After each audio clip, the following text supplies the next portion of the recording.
Assalamualaikum warahmatullahi wabarakatuh. Kami dari kelompok 6 akan mempresentasikan materi tentang hormon.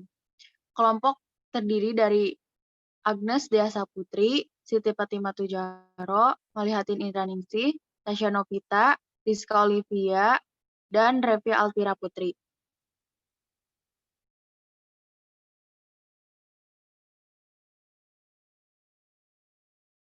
Pengertian sistem endokrin.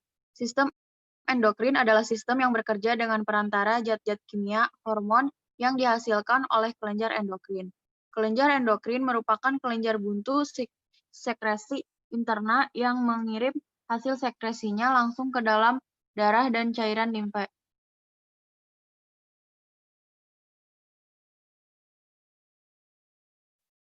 Pengertian growth hormone.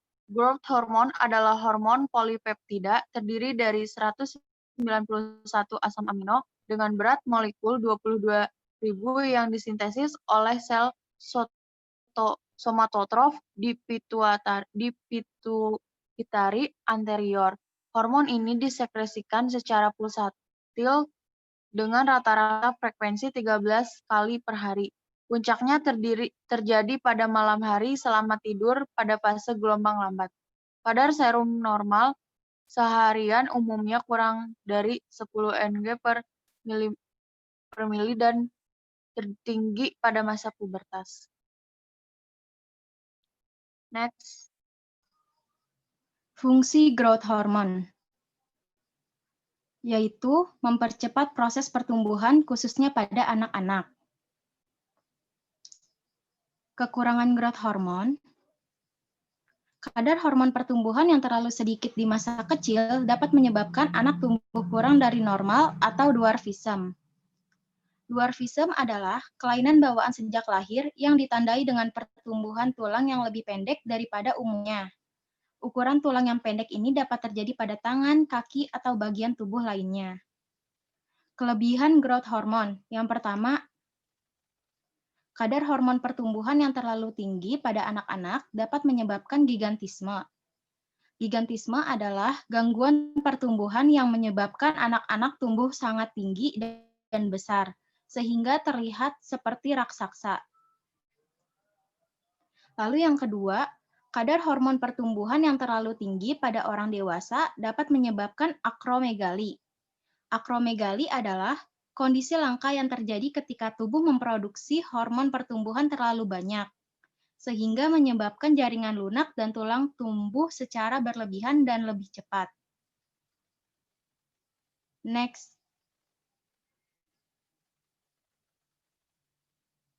Obat hormon pertumbuhan. Contohnya obat Somatrem. Obat Somatrem adalah obat untuk perawatan jangka panjang dari anak-anak yang mengalami kegagalan tumbuh kembang akibat kurangnya produksi hormon pertumbuhan endogen.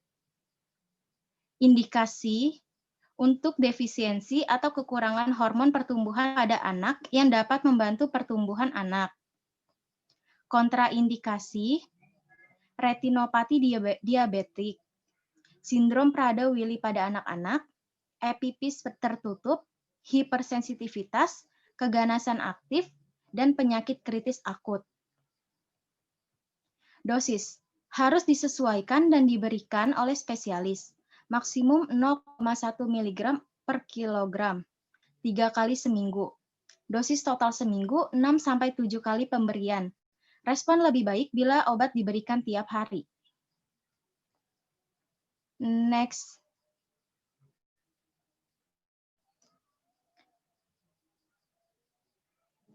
Efek samping, yaitu reaksi alergi, seperti gatal-gatal, pembengkakan pada wajah atau tangan, pembengkakan atau rasa geli di mulut atau tenggorokan, sesak di dada, kesulitan bernafas.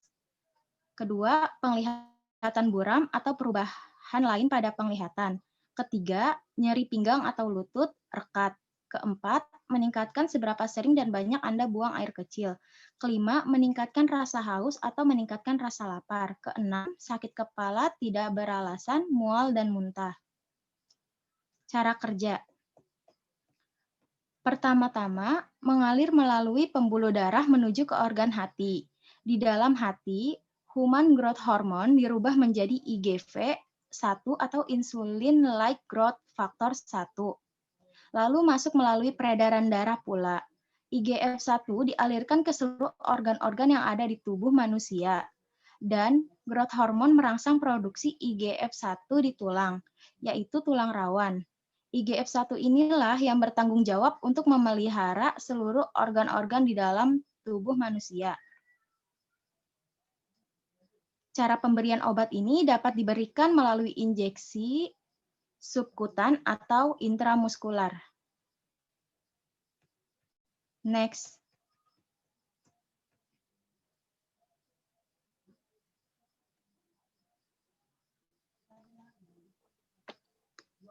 Obat hormon tiroid, antihipertiroidisme. Hipertiroidisme adalah suatu keadaan akibat dari produksi hormon tiroid yang berlebihan oleh kelenjar tiroid sehingga menyebabkan kadar hormon tiroid di dalam berlebihan. Contoh obat carbimazole, nama generiknya carbimazole, nama dagang di Indonesia neomecarzole atau Nocola. Indikasi dan kontraindikasi. Indikasinya adalah hipertiroidisme. Kontraindikasinya blocking replacement regimen tidak boleh diberikan pada kehamilan dan masa menyusui. Dosis dan atur pakai 30 sampai 60 mg per hari sampai dicapai eutiroid. Lalu dosis diturunkan menjadi 5 sampai 20 mg per hari. Kemudian disesuaikan dengan respon. Efek samping. Ruam kulit, nyeri sendi, demam, nyeri tenggorokan, sakit kepala, mual muntah, leukopenia. Cara kerjanya menghambat sistem sintesis hormon tiroid dengan menghambat oksidasi dari iodin dan menghambat sintesis tiroksin dan triiodothyronin.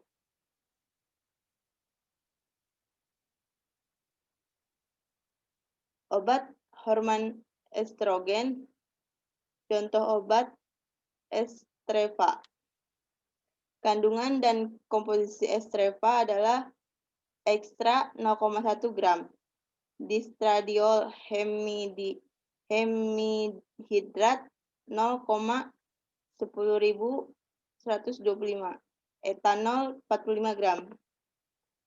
Yang pertama, indikasi dan kontraindikasi. Indikasinya adalah kekurangan estrogen pada wanita menopause, berhenti menstruasi secara natural atau akibat operasi. Kontraindikasi adalah jangan diberikan kepada ibu hamil dan menyusui. 2. Dosis.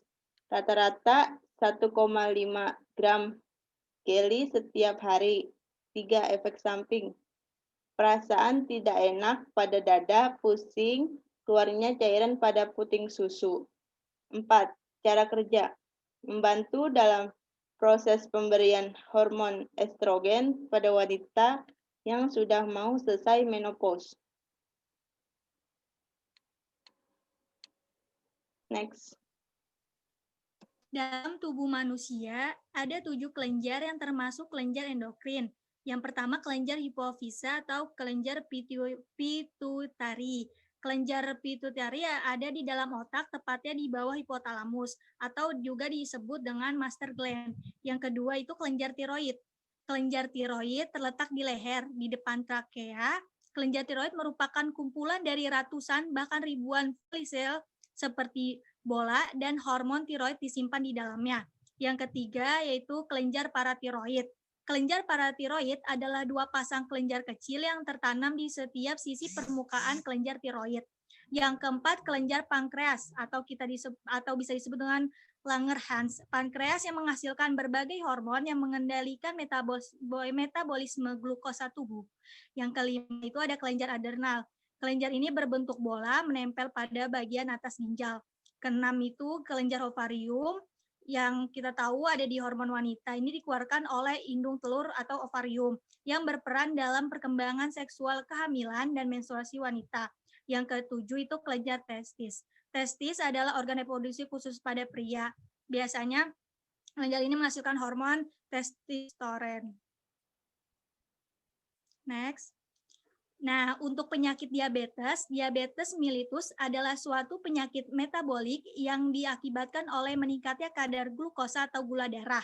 Gula darah sangat vital bagi kesehatan karena merupakan sumber energi yang penting bagi sel-sel dan jaringan. Next. Nah, di sini ada perbedaan dari DM atau diabetes mellitus tipe 1 dan tipe 2. DM tipe 1 lebih banyak menyerang pasien di bawah umur 20 tahun atau disebut juvenile onset. Kalau yang tipe 2 lebih banyak menyerang usia 35 tahun ke atas atau adult onset. Tetapi pada masa kini atau zaman sekarang DM ini tidak memandang usia. Yang kedua itu tidak berhubungan dengan berat badan berlebih. Jadi untuk DM1 ini tidak ada hubungannya nih dengan berat badan dari si pasien DM tersebut. Yang untuk DM tipe 2-nya itu sering berhubungan dengan berat badan berlebih atau obesitas. Yang ketiga itu pengobatan dengan terapi suntik insulin atau pompa insulin, diet, dan olahraga untuk DM tipe 1. Yang kedua, di DM tipe 2 itu bisa diatasi tanpa adanya obat dengan menjalankan pola hidup sehat seperti diet dan olahraga, hipoglikemik oral. Next. Tanda dan gejala. Beberapa tanda dan gejala diabetes tipe 1 dan 2 adalah sering buang air kecil, rasa ekstrim, turun berat badan, lelah, kelelahan, pandangan kabur, luka yang kambuh, sering mengalami infeksi kulit dan vagina. Contoh obat insulin. Adeko. Adeko adalah antidiabetik oral golongan B-guanida dalam menurunkan kadar glukosa darah pada pasien diabetes, terutama dengan meningkatkan aksi insulin. Juga memperbaiki sensitivitas terhadap insulin sehingga mengurangi glukogenesis di hati, meningkatkan glikolisis dan menghambat absorpsi glukosa dari hati. Indikasi dan kontraindikasi. Indikasi. Diabetes mellitus tipe 2 monoterapi atau kombinasi dengan antidiabetik oral lain. Diabetes mellitus tipe 1 atau 2 kombinasi dengan insulin. Kontraindikasi.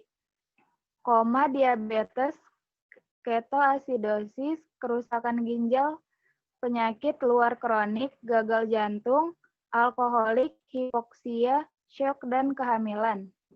Dosis 500 mg 2-3 kali sehari, maksimum 3 gram per hari, sebelum atau sesudah makan. Efek samping. Efek samping pada penggunaan jangka panjang, waspadai terjadinya gangguan penyerapan vitamin B12, iritasi pada saluran pencernaan, misalnya diare, mual, muntah, perut kembung, dan lebih sering kentut. Ruam, kemerahan, biduran, dan bisa menyebabkan hepatitis jika diberikan pada dosis tinggi dalam jangka waktu lama. Cara kerja. Cara kerja metformin yaitu menurunkan kadar gula darah dan tidak meningkatkan sekresi insulin. Metformin tidak mengalami metabolisme di hati. Diekspresikan dalam bentuk yang tidak berubah, terutama dalam air kemih dan sejumlah kecil dalam tinja. Next. Kesimpulan, sistem endokrin adalah sistem yang bekerja dengan perantara zat-zat kimia atau hormon yang dihasilkan oleh kelenjar endokrin. Kelenjar endokrin merupakan kelenjar buntu atau sekresi interna yang mengirim hasil sekresinya langsung ke dalam darah dan cairan limfe. Dalam sistem endokrin terdapat hormon pertumbuhan, hormon tiroid, hormon estrogen dalam tubuh manusia ada 7 kelenjar, yaitu kelenjar hipofisa, kelenjar tiroid, kelenjar paratiroid, kelenjar pankreas atau Langerhans, kelenjar adrenal, kelenjar ovarium, dan kelenjar testis. Diabetes mellitus adalah suatu penyakit metabolik yang diakibatkan oleh meningkatnya kadar glukosa atau gula darah. Gula darah sangat vital bagi kesehatan karena merupakan sumber energi yang penting bagi sel-sel dan jaringan. Memiliki 2 tipe, yaitu diabetes mellitus 1, tergantung insulin atau DMTII, dan DM2, diabetes mellitus tak tergantung insulin atau DMTTI.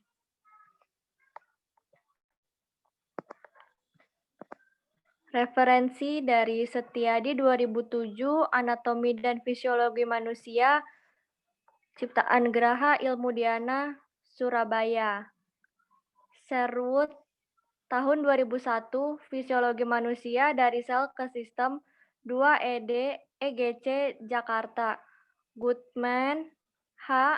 M. 2010, Basic Medical Endocrinology, Elsevier Science.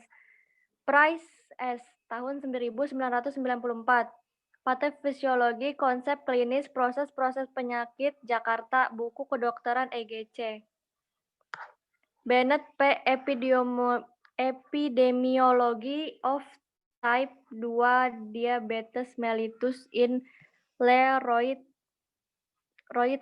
al. Diabetes Mellitus Fundamental and Clinical Text, Philadelphia, Lippincott, William, dan Wilkin, tahun 2008, 43, 15447. Terima kasih. Sekian dari kelompok kami. Kurang lebihnya mohon maaf. Wassalamualaikum warahmatullahi wabarakatuh. Terima kasih. Terima kasih semuanya.